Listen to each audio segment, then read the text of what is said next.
नमस्कार. Fast and best हवामान अंदाज या यूट्यूब चॅनलमध्ये मी दादा सुकाने आपले सर्वांचे स्वागत करत आहे.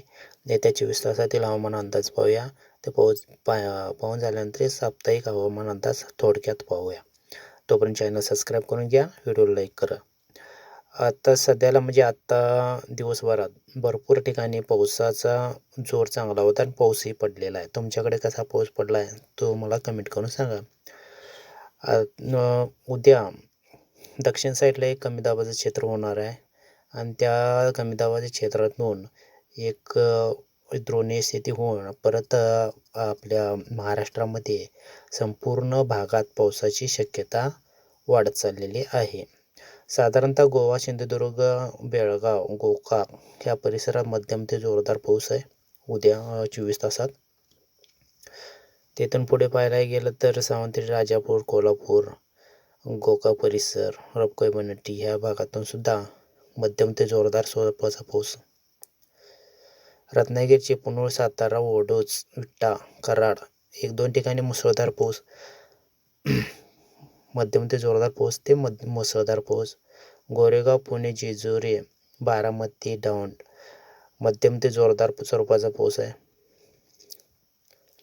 आणि पुढे खापोली, गोरेगाव, खेड ह्याही भागातून मध्यम ते जोरदार स्वरूपाचा पाऊस आहे. जसं उत्तरेकडे जाईल तसं पावसाचा जोर थोडासा कमी होईल.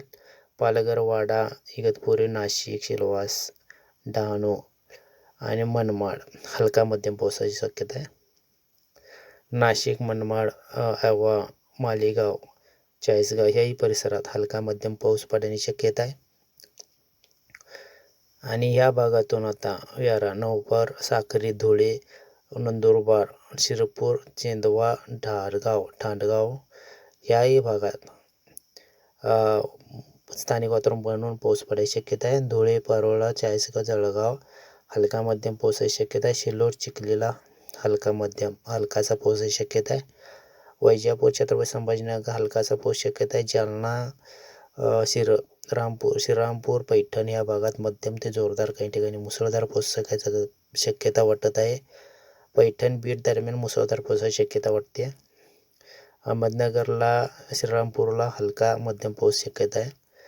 आणि दौंड, बारामती, इंदापूर, करमाळा, जामखेड, बार्शी या भागात मध्यम ते जोरदार काही ठिकाणी मुसळधार पावसाची शक्यता 1-2 ठिकाणी. दौंड, करमाळा, बार्शी, तुळजापूर, सोलापूर ह्या पट्ट्यात मुसळधार पावसाची शक्यता आहे. आणि जत सांगलीचा पट्टा आहे काय ते विजापूर पट्ट्यामध्ये सांगली पट्ट्यात मुसळधार पावसाची शक्यता वाटते. जत परिसरात रबकोई पन्नटी भागात मुसळधार पावसाची शक्यता आहे. सोलापूर, तुळजापूर, बार्शीला मुसळधार पावसाची शक्यता आहे. आणि पंढरपूर, पेठ ह्या साईडला सुद्धा मुसळधार पावसाची शक्यता आहे.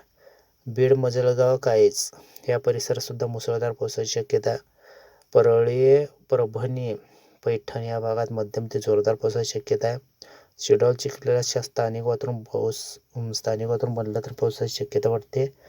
नसेल तर शक्यता कमी दिसत आहे तिकडं. जळगावला, खामगाव आणि पारोळ ह्याही भागात पावसाची शक्यता कमी वाटत आहे. पुढे जाऊन बघायला गेलं तर दक्षिण भागातून जास्तच पावसाचा जोर दिसत आहे. मध्य महाराष्ट्रातील दक्षिण भागातून अमरावती, आर्वी, वर्धाला पावसाची शक्यता जास्त आहे, म्हणजे मध्यम ते जोरदार आहे. हिंगोली, पुसद, उमरखेड, वाशिम, करंजा, यवतमाळ ह्या भागात मध्यम ते जोरदार काही ठिकाणी मुसळधार पावसाची शक्यता आहे. पुसद, उमरखेड, आदिलाबाद ह्याही भागात जोरदार पावसाची शक्यता आहे. आदिलाबाद, उमरखेडच्या भागात काही ठिकाणी हलका मध्यम पावसाची शक्यता आहे. डिगलार, उदगीर, नांदेड, निर्मळ, निजामाबाद ह्याही भागात मध्यम ते जोरदार पावसाची शक्यता वाटते. 24 तासामध्ये बऱ्याच ठिकाणी उद्या पावसाची शक्यता भरपूर आहे. चंद्रपूर, माकोणा, वाणी, यवतमाळ हे भागात मध्यम ते जोरदार पावसाची शक्यता वाटते. आर्वी, वर्धा, उमरेड आणि नागपूर परिसरात सुद्धा हलका मध्यम जोरदार पावसाची शक्यता वाटत आहे भंडारा परिसरामध्ये. आणि इकडे डोंगरगड, देसाईगंज, भंडारा, गोंदिया या भागात हलका मध्यमचा किंवा मध्यम जोरदार पावसाची शक्यता थोडीशी वाटत आहे. गडचिरोली, कापसी, अहेरी, भारमगड ह्या भागात हलका मध्यमचा पावसाची शक्यता वाटत आहे. हे झाला 24 तासातील अंदाज. आता येतं एक 23 तारखेपर्यंत एक कमी दाबाचं चक्र कासी ते म्हणजे जे वादळी स्वरूप म्हणतोय साधारणतः तसं बनेल आणि बेळगाव, हैदराबाद, विशाखापट्टणम, बेंगळूर आणि महाराष्ट्राच्या दक्षिण भागातून त्याचा विस्तार असल्यामुळे येत्या 4 दिवसात म्हणजे 3 दिवसात पुढील मुंबई, सांगली म्हणजे कोकणपट्टीत मुसळधार ते अतिमुसळधार पाऊस शक्यता आहे. म्हणजे अतिवृष्टी. नांदेड, छत्रपती संभाजीनगर या पट्ट्यातसुद्धा मुसळधार अतिवृष्टी व्हायची शक्यता आहे. सोलापूरला, सांगली परिसरात मुसळधार पावसाची शक्यता आहे. तिथून पुढे जोर वाढत जाऊन मुंबई, नाशिक, जळगाव, छत्रपती संभाजीनगर या आठवड्यामध्ये अतिवृष्टीची शक्यता वाटत आहे सर्व उत्तर भागातून. धन्यवाद.